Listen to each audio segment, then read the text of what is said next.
Welcome to Pindar Poetry. We hope you learned something new. You start by cleaning the skin thoroughly so the sticker adheres.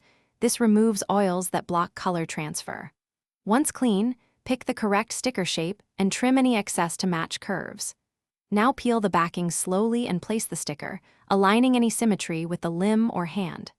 Press from the center out to avoid air bubbles and make sure edges are sealed. This prevents seepage and gives a crisp outline for the next steps. Once the sticker is secure, apply henna paste or chosen pigment through the openings. You want even pressure so lines stay consistent. You should fill each motif fully, then smooth the surface with a damp finger or applicator to remove peaks. Make sure to reinforce edges by folding or pressing the sticker edge down and burnishing. This prevents bleeding under the stencil. If you need a richer stain, apply a slightly thicker layer where shading is desired, but avoid globbing. You let the paste dry fully, typically 2 to 6 hours depending on humidity.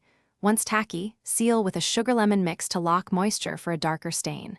When ready, peel the sticker slowly and remove dried paste by gently scraping. Do not rinse immediately.